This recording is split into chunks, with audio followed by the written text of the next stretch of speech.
Level में पाप करना शुरू करेंगे। इसलिए मैंने आपको प्रोफेटिकली वर्ड दिया था कि अंत के दिनों में पाप बढ़ेगा। जितना आप अंत के नजदीक जा रहे हैं, परमेश्वर का आने का समय नजदीक आ रहा है, उतना ज्यादा शैतान मनुष्य को पाप में डालने के लिए पूरी अपनी ताकत का इस्तेमाल करेगा, पूरी पावर इस्तेमाल करेगा शैतान अब। और फॉर्निकेशंस, एडल्ट्री, ये सब बढ़ता जाएगा बहुत ज्यादा। ये याद रखना इस बात को, ये परमेश्वर के दास की आवाज है कि अंत के दिनों में सबसे ज्यादा व्यभिचार एक्सट्रीम लेवल पे जाएगा, एक्सट्रीम, जिसकी कोई सीमा नहीं होती। और जो पाक हैं वो पवित्र होते जाएंगे, जो थोड़े पवित्र हैं वो और पवित्र होते जाएंगे, जो थोड़े गंदे हैं वो और गंदे होते जाएंगे, क्योंकि ऐसा होना है। जिनको नरक में जाना है उनको कोई रोक नहीं सकता, क्योंकि उनके अंदर परमेश्वर का बीज नहीं है। और जिनमें परमेश्वर का बीज है, जो परमेश्वर से प्रेम करते हैं, वो बार बार अपने विषय में सोचते रहते हैं कि मुझे परमेश्वर पवित्र बनना है, मुझे प्रभु तेरे योग्य बनना है, मुझे ये संसार नहीं चाहिए, मुझे आप चाहिए परमेश्वर, मुझे आपके राज्य में आना है। मेरी जिंदगी की ये रेस नहीं है कि मुझे संसार का पाना है, मुझे आप चाहिए परमेश्वर। जब एक इंसान उद्धार पाने के नजदीक जाता है तो वो सिर्फ परमेश्वर को मांगता है। लेकिन यहां उल्टा है, यहां सब कुछ उल्टा चल रहा है। इस धरती पर इस समय अधर्म की सीमा बढ़ रही है। अभी पिछले दिनों में आपने देखे, आपको जितने प्रोफेटिकली वर्ड्स मैंने आपको दिए थे, क्या वो पूरे नहीं हुए? I am asking you everyone, पानी के द्वारा इस संसार के अंदर त्राही मच रही है कि नहीं मच रही है?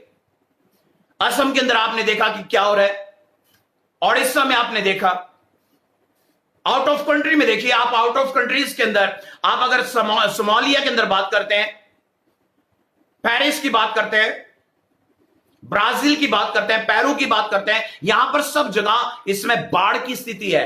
इवन टू अमेरिका, पेड़ों के अंदर आग लग रही है, जंगलों में आग लग रही है, ये तुर्री फूंकी जा चुकी है, टिड्डियां आ रही हैं उड़ उड़ के। आप समझिए क्या हो रहा है दुनिया के अंदर। अभी लोग क्या सोच रहे हैं कि शायद कुछ और बड़ा होगा तो परमेश्वर आएगा। नहीं, मैं आपको यह बिल्कुल भी एडवाइस नहीं दूंगा कि आप बहुत कुछ बड़ा होने के बाद अपना मन बदले। जो निकम्मे लोग होते हैं ना, वो हमेशा कहते हैं कि एकदम ही कुछ होएगा तब हम अपने आप को बदलेंगे। लेकिन समझदार और बुद्धिमान वो लोग होते हैं जो पहले से समझ जाते हैं कि परमेश्वर के आने का समय हो चुका है।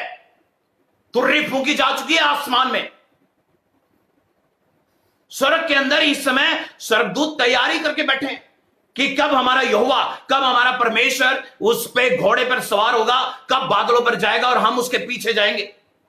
तैयारी हो रही है वहां स्वर्ग में, और आप यहां धरती के ऊपर क्या कर रहे हैं?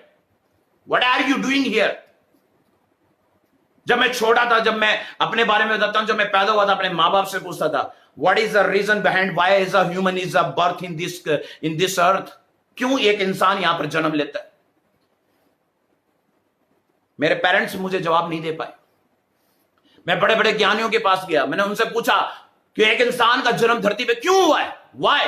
तो किसी ने जवाब दिया, आप डॉक्टर बने, आप इंजीनियर बने, आप कुछ काम करें दुनिया के अंदर, इसलिए आपका जन्म करा है परमेश्वर, एक भगवान ने आपका जन्म करा है। मैं बोला नहीं, that is a false teaching, ये गलत शिक्षा है।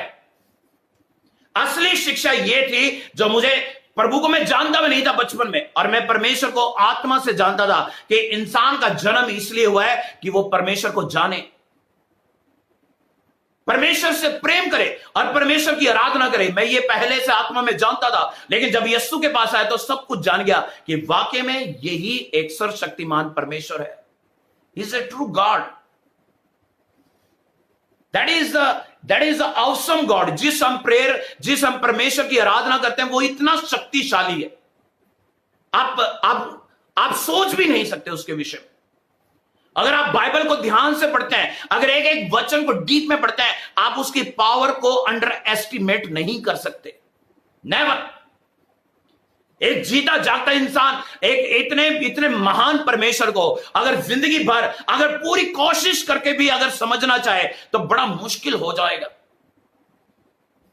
हमारा परमेश्वर बहुत पावरफुल है, और हम छोटी छोटी बातों के लिए प्रभु के पीछे पड़े रहते हैं। ये दे दे, वो दे दे, ये दे दे, वो दे दे।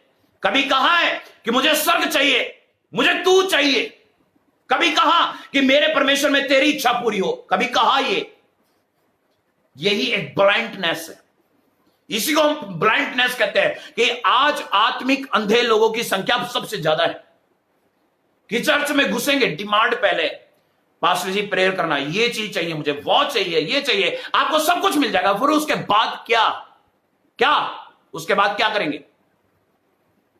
फिर क्या करना है? वो बोलते हैं पास्टर जी अपने घर में खुश रहेंगे।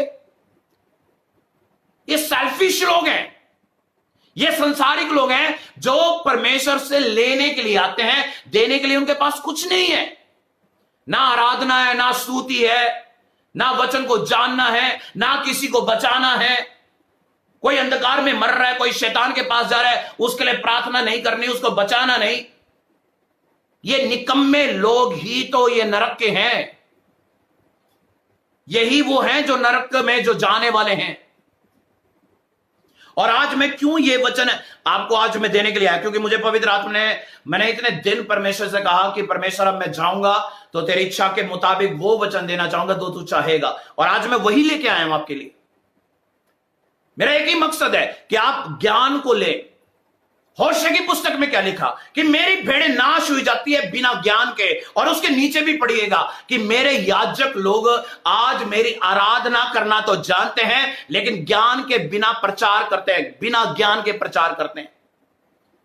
लोगों के पास आज ज्ञान नहीं है, समझ नहीं है, बुद्धि नहीं है, विजडम नहीं है, नॉलेज नहीं है, पवित्र आत्मा भी नहीं है। अब बिना आत्मा के, बिना नॉलेज के आप प्रचार करेंगे, आपका प्रचार फेल है। आप बिना नॉलेज के परमेश्वर का वचन बांट भी नहीं सकते। अगर जो बांट रहे हैं वो अनसक्सेसफुल हो जाते हैं।